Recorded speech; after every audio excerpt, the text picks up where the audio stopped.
신은 버섯 환각 체험을 통해 탄생했다.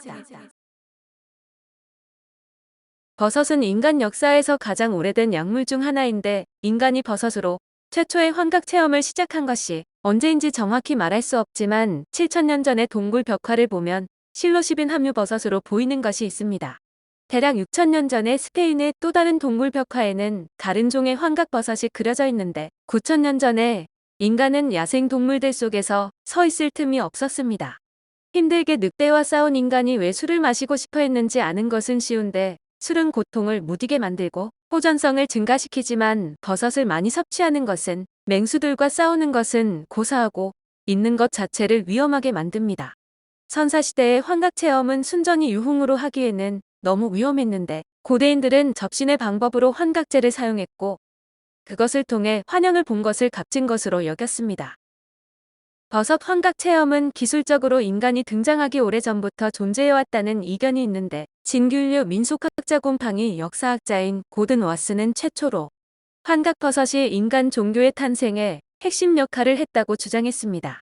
왓슨의 이론은 마치 약장수 말같이 들리기도 하지만 고든 왓슨은 JP 모건 은행의 전직 부사장으로 90살에 페르세포네의 탐색과 종교의 기원을 저술했는데 인간의 정신성 탄생의 공을 마법의 버섯에 돌렸습니다. 왓슨은 선사시대에 인간 비슷한 존재들이 환각제로 환영을 보고 그것을 신의 말로 받아들인 것으로 보았는데 그 시점에 종교는 탄생했다고 합니다. 신학도 없고 교리도 없는 단순하고 순수한 것으로 밤마다 모여 경외감과 숭배를 하며 낮은 목소리로 그것을 표현하는 것으로 그 자리에서 사람들은 신성한 물질을 마시곤 했답니다. 이것은 흥미로운 이론인데 버섯이 최초로 인간에게 신을 믿도록 영감을 주었다는 발상은 확실한 과학적인 뒷받침이 없지만 버섯이 가득 그려진 동굴벽화는 고대인들이 버섯을 높이 평가했다는 사실을 뒷받침합니다. 그러나 그것과 우리 원숭이 조상들이 버섯을 섭취했다는 것을 입증하는 것 사이에는 오랜 간극이 있는데 왓슨의 다소 기이한 이론에 증거가 전혀 없는 것은 아닙니다. 인간이 엄마와의 섹스를 갈망한다고 처음 주창했던 지그문트 프로이드는 좀 더 광범위하게 수용되는 생각을 내놓았는데 인간의 사고가 1차 과정 사고와 2차 과정 사고로 나뉜다는 것입니다. 지금 우리 뇌가 하는 것이 2차 과정 사고로 말과 개념을 분석하고 그것을 세상에 대한 실용적인 이해와 비교하는데 1차 과정 사고는 훨씬 더 묘합니다. 그것은 우리 뇌가 수면이나 정신적 발작, 그리고 어린 시절 판타지에 빠져든 상태인데 카우치에서 실험실까지라는 책에 이런 부분이 있습니다. 1차 과정 사고는 비교적 불확실한 느낌이 특징이다. 이런 상태에서 무엇이 무엇이란 확신은 힘을 잃고 마법적 설명이 훨씬 더 그럴듯해 보인다.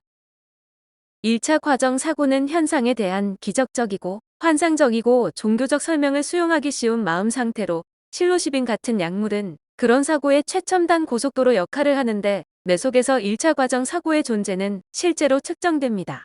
그러나 그렇게 하는 것은 미쳤다고 할 정도로 위험한 일인데 1차 과정 사고는 대뇌 피질과 시상하부 사이의 경계에 위치한 부위로 귀 바로 위쪽에 존재하는 대뇌 변연계에서 부분적으로 일어납니다.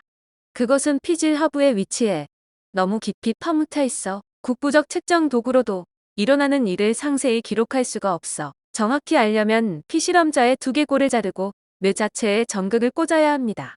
뇌를 자르는 것은 비윤리적이라 과학자들은 50에서 60년대 이후 1차 과정 사고 측정을 하지 못했지만 가능한 것은 무엇이든 다 했던 지난 시절에 이루어졌던 연구는 왓슨의 발견이 터무니없지 않음을 나타냅니다.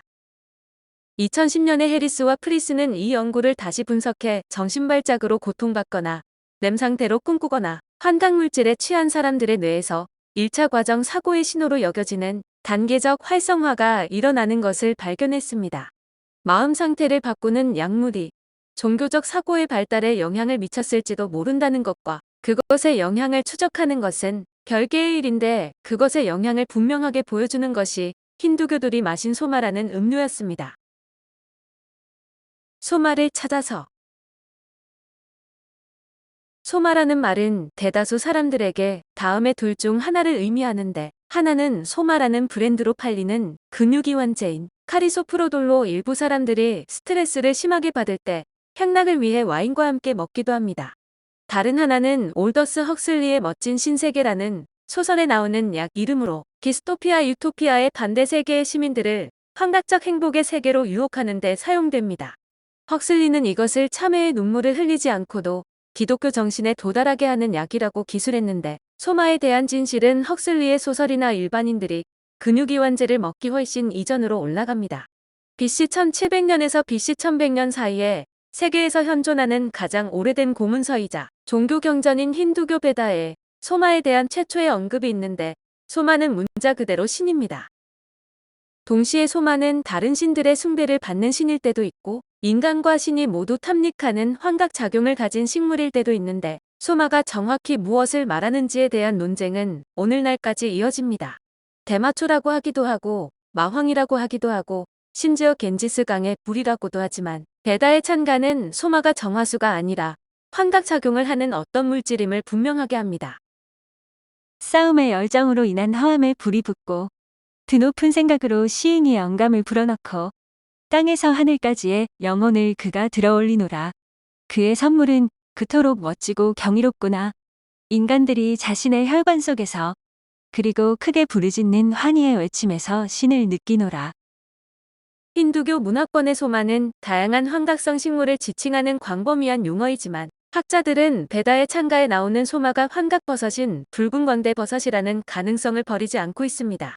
소마로서나 일반적인 환각을 얻는 방법으로서나 광대버섯에 선뜻 손을 대지 못하는 것은 그것이 불러일으키는 악몽 같은 부작용 때문입니다. 한 묶음의 광대버섯류에는 환각버섯인 붉은 광대버섯과 무시무시한 죽음의 천사를 포함해 인간을 죽이는 맹독버섯이 있는데, 이것들은 건강한 성인도 인정사정 없이 죽일 수 있습니다. 이 중에서 붉은 광대버섯은 인간을 죽일 만큼 독성이 없고 환각작용을 유발하지만 완전히 순하지는 않아서 섭취하면 구토, 발한, 경련 등 여러 부작용이 나타납니다. 게다가 자해 충동을 일으킬 수도 있어 소마의 성분이 붉은 광대버섯이 아닌 것 같은데, 베다에는 대체로 소마에 대해 긍정적인 경험만이 언급되어 있기 때문입니다. 그럼에도 논쟁은 끝나지 않는데, 베다에 기록된 소마를 어떻게 만드는지 세부적인 지침의 핵심은 소마를 여과해야 한다는 것입니다. 반드시 여과를 해야만 효과가 생기는 것은 아니라서 날 것으로 먹어도 되는데, 그렇게 하면 최악의 구토증이 동반될 수 있지만 세월이 지난 후 다른 집단에서 이 환각버섯의 부작용을 피하는 여과 방법을 알아냈습니다. 시베리아 부족은 1958년 이후 종교적인 목적으로 이 환각버섯을 섭취한 것으로 알려졌는데, 당시 전쟁 포로로 붙잡혀 있었던 한 폴란드인이 훗날 이렇게 언급했습니다. 그들은 파리 버섯같이 생긴 어떤 균사 식물을 먹는다. 그러고 나면 보드카를 마신 것보다 더 취한다. 그것이 그들에게 최고의 향연이다. 그 부족은 버섯으로 행사를 열지만 사람들이 모두 심하게 앓는 점을 간과하지 않아 환각버섯을 주술사들에게 부족 전체를 대신에 섭취하게 하고는 환각 물질이 들어있는 소변을 보게 했습니다. 그렇게 안전하게 여과된 것을 부족민들이 나누어 마셨는데, 북극의 네 쪽도 붉은 광대버섯을 술록에게 먹이고 소변으로 받아 마시고 취했습니다. 과학적으로 분석해 보면 되지 않겠느냐고 하겠지만 쉽지 않은데, 인간이 이 버섯을 만년 혹은 그 이상 사용해 왔다는 사실에도 불구하고 그것이 어떻게 그런 작용을 하는지는 아직 아무도 정확히 모릅니다. 현대 과학이 밝힌 것은 붉은 광대버섯의 화학 물질 두 가지가 이것과 관련이 있지 않을까 하는 정도인데, 그것은 이보텐산과 무시몰로, 둘 다 향정신성 물질인데 섭취한 사람들의 뱃속을 뒤집는 주범은 이보텐산으로 보입니다. 그렇다면 베다에서 제안한 대로 소마를 만들면 실제로 고통스럽지 않은 환각 체험을 할 수 있을까 궁금한데, 케빈 펜이라는 연구자가 2010년의 논문에서 이 질문에 대한 답을 했습니다. 케빈은 붉은 광대버섯에 사용한 600가지 이상의 기록을 분석했고, 버섯을 어떻게 먹었는지, 그것이 좋은 환각 체험을 하게 했는지 아니면 토하는 것으로 끝났는지를 조사했습니다. 그의 결과물은 왓슨의 이론을 뒷받침하는데, 붉은 광대버섯을 차로 만들어 마시면 날 것으로 먹을 때보다 메스꺼움과 구토가 53% 정도 줄어들고, 말려서 먹으면 갓 단 것을 먹을 때보다 64% 정도 배탈이 감소했습니다. 부분적으로 버섯을 탈수시키면 끔찍한 이보텐산이 무시물로 바뀌는데, 이것이 관련이 있는 것 같지만 왜 차로 만들어 마시면 버섯에 있는 나쁜 독성이 유쾌한 오후로 전환되는지는 아직 아무도 정확히 모릅니다.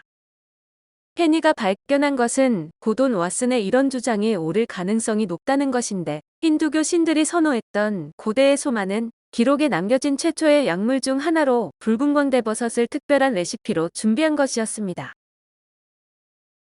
오늘은 신은 버섯 환각 체험을 통해 탄생했다는 이야기였습니다.